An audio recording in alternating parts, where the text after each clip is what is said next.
naman. Ang buksan lang. Tanggalin mo nga yung ano. Tapos yung ito lang yung diamond. Yan. Sa te. Sarap na to. May sandala. Alright, may lakad kami ni Mrs. ngayon. Lagyan? Oo. O nasa loob lang? Nilagyan yan. Kaya na. Kunin na natin yung ano, order natin kay Mrs. na gift nating diamond. Nice. Dumating na. Actually natagalan to eh. 5 nga tong order na diamond ni Mrs. Kaso anong nangyari? Parang 2 lang ata yung dumating, no? Kaya pick upin na natin yung 2. Tapos ang mangyayari yung 2 refund. I-refund na lang nung ating pinag-orderan sa SM New Manila to eh. Ay, SM Manila pala. So, sniper gaming muna tayo. Kasi traffic, malayo-layo, para hindi masyadong mahirap. Nakaangkas kasi si Mrs. Medyo nahihirapan ako sa sports bike pag may nakaangkas eh. Hindi natin malaro ng gusto. What? Siyempre, gusto natin safety first pagka si Mrs. ang angkas natin. Yan, ang init oh. Ano tayo ngayon eh? Hectic.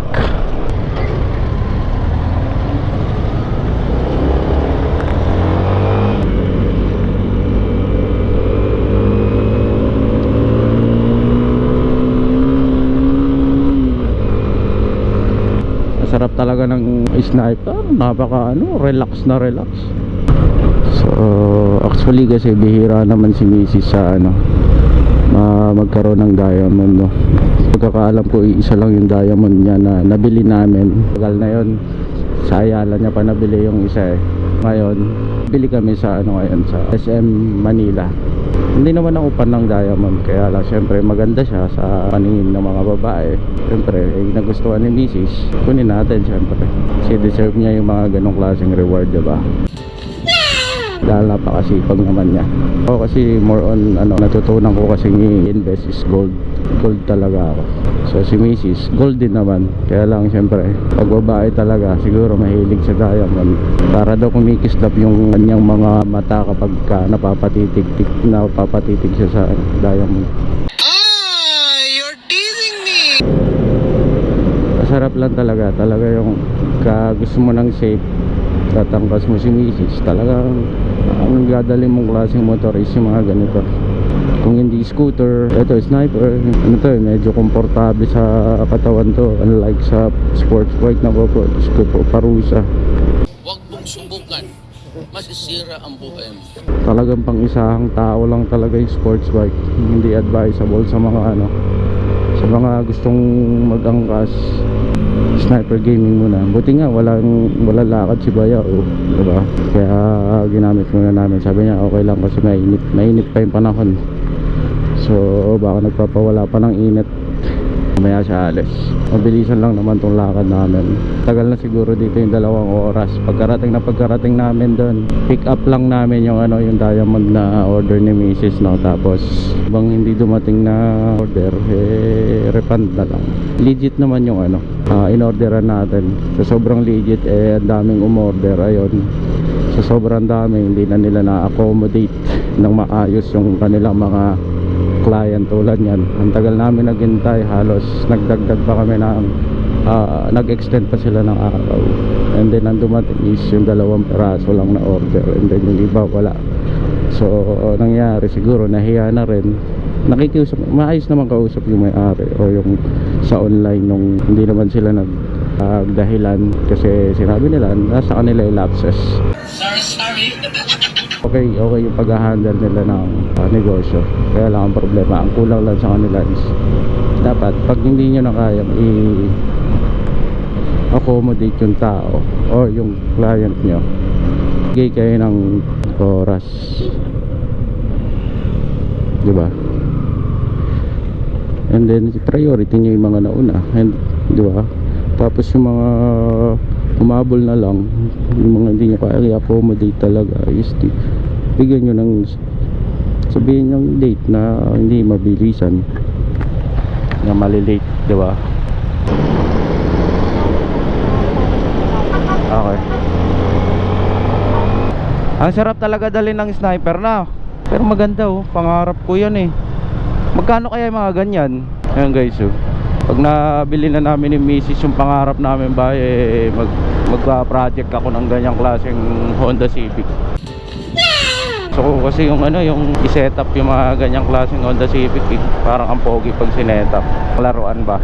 Ang ganda yan pag naka-set up no, yung iba nilo-lowered yan, di ba? Nilo-lowered nila yung iba dyan, di ba? Maganda yung ganyang kulay, nagagandaan ako, orange. Grabe yung iba, ang mahal magbenta niyan, 400. Siguro mga naka-setup na yun, no?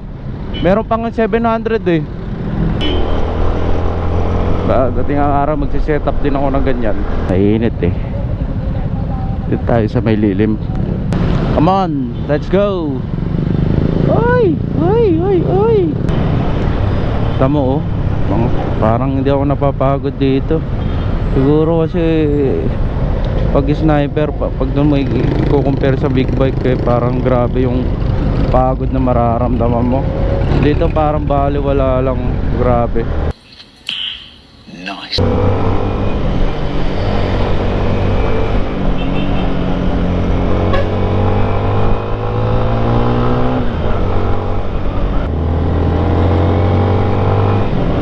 Diretso. Oo, ayan oh, katapatan to ng tulay doon. Sa kabila.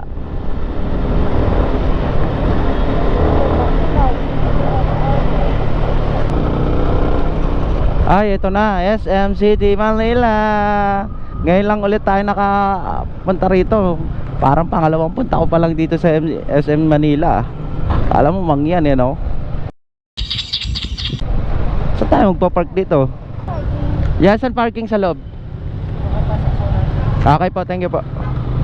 Full parking. Saan tayo magpa-park nito? Kuya! Saan pwede mag-park? Thank you po. Kuya, pwede dyan? Ayun pala eh. Dyan pa lang, parking. Parang ngayon lang ako makakapag-park dito eh. Ayun, ito bicycle. Okay sir. Park. Okay pa. Bayad na?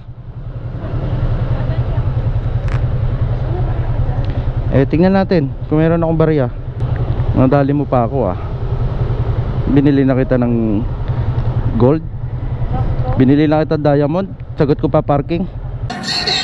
Ticket mo hawakan mo na yung gloves. Okay na? Saan? Ay, dito. Baba ka muna. Ito na lang. Bilisan lang naman tayo dito eh, no? Okay, balikan ko kayo guys pag pauwi na kami. Amira siya. Ano ba yun? Wow!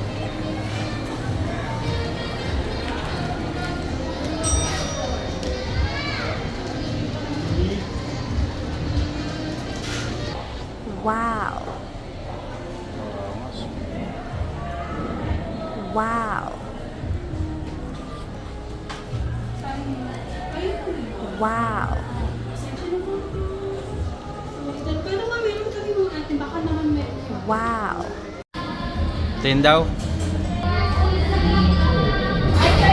Wow! Happy na naman yarn. Ganda. Hindi happy ka na naman. Ako sad. Sayang di dumating yung 3 pang order mo, no? Wow! Ganda, no? Yeah. With certification pa pala, no? Pag bumibili ka ng diamond, no? Alright, pauwi na tayo. City Hall to. Dito lang pala yung SM Manila. Katabi lang ng City Hall. Tanong mo nga dito, ne? Tanong nga tayo. Sana may papuntaong pin. Dire-diretso na po yun.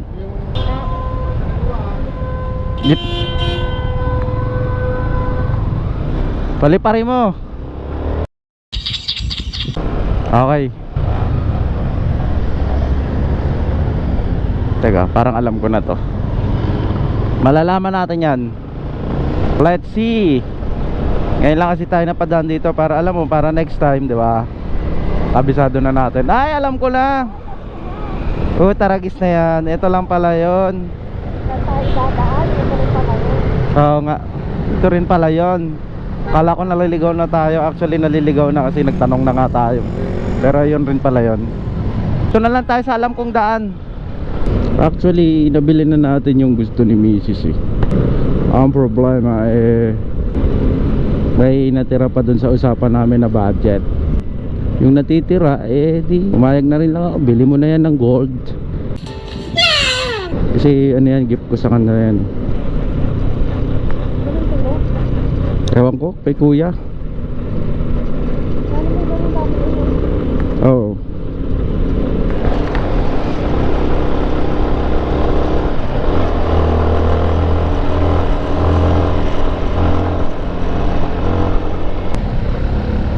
Dito tayo sa Ongpin. Eto, pa Ongpin na tayo. Don't you? Ha? Oo nga. Hindi, tama to. Para binondo agad. Hindi. Hindi. Dito na tayo sa alam natin. Hindi ko alam yun eh. Malapit na tayo eh. Oh, pagka ganun mo, Ongpin na kagad. Pagkaliwa, di ba? Yan. Oh, di ba? Pagka ano ba dun sa kanto, dun na yun. Ongpin na yun.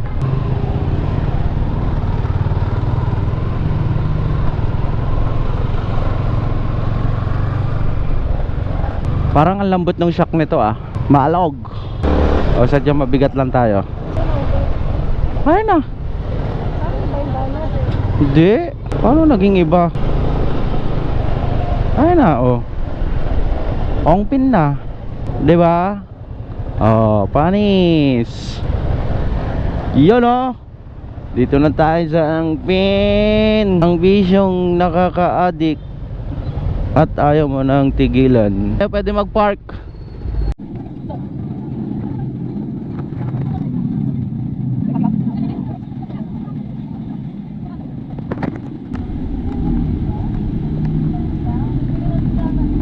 Alright guys, pauwi na tayo. Galing na tayo sa Ongpin. Grabe na bigla ako sa presyo ng ginto ngayon. Last time nung bumili kami per gram nasa 3.5 lang eh.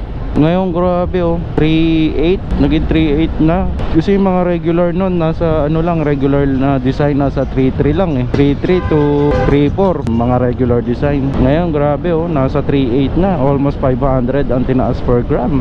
Ang taas. Medyo tumaas na yung value ng ating ginto ngayon. Nakabili naman tayo ng ating ginto at medyo tumaas yung value nga niya. Pero sayang, kasi may plano kasi akong bumili ng bracelet na mas makapal dito sa bracelet ko. Inabutan ng ano, pagmamahal. Bale bibili ako niyan. Kasi planning ko bumili pa ng ano, bumili pa ng isang bracelet na makapal, tapos isang singsing pa na mas malaki dito. Tapos okay na ako. Pagka bibili pa ako sa susunod, wala, investment na lang. Hindi na pang ano ko, pang ano ko, suot-suot. Kumbaga itatago ko na lang ganon. Kaya nanginayang ako, dapat nung nakaraan pa kami bumili. Sobrang alaki ng difference ng gold ngayon. Sarap. Sarap pag ano, magginto ngayon. Ang bilis ng pag-angat. Ang kagandahan pa sa gold, pag tumaas na yung presyo, hindi na bumababa yan. Taas na lang ng tataas yan. Sayang no. Hindi pa ako nakapamili nung nakaraan ng sayang. So tapos na tayo sa mga lakad natin ngayon. Dapat alis kami ni Mrs. Namimili ng mga ano, order ng client namin. Pero pinagpaliban namin bukas na lang na umaga para pagkatapos mamili, rekta na kami sa ano, delivery. Good thing kasama ko siya doon. Kasi ano para dire-diretso. Pagkahatid ko sa Marikina, diretso na kami sa ano, diretso kami sa mga lakad namin sa mga pamimili.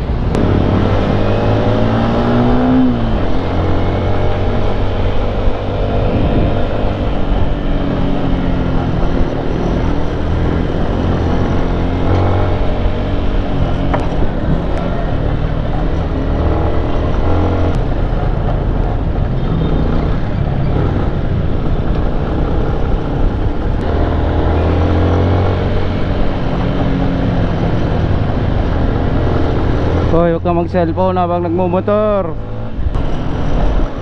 Delikado yan, buboy. Mandadamay ka pa.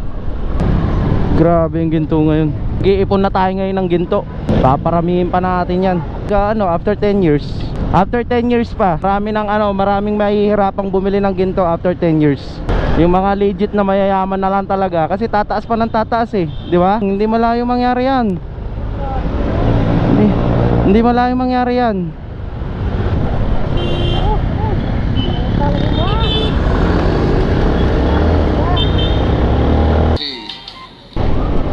Grabe yun.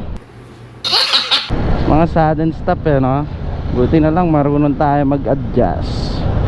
Importante yung yung distansya lagi. Para pag sa mga sudden break hindi ka nabibigla, di ba? Yeah! Ay, towing na naman. Kawawa naman yung mga na-towing. Diyos ko. Ay, ang daming na-towing oh.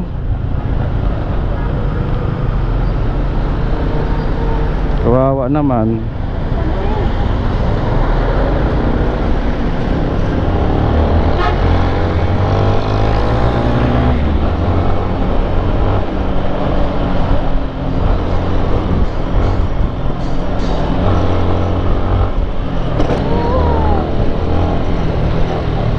Ay! Pilit mo pa. Ay, sus. Pagka gano'n naman mga angkas, huwag nyo nang ipilit. Kawawa naman ang inyong mga angkas, ang inyong mga customer. Anak ka ng tinokwa oh.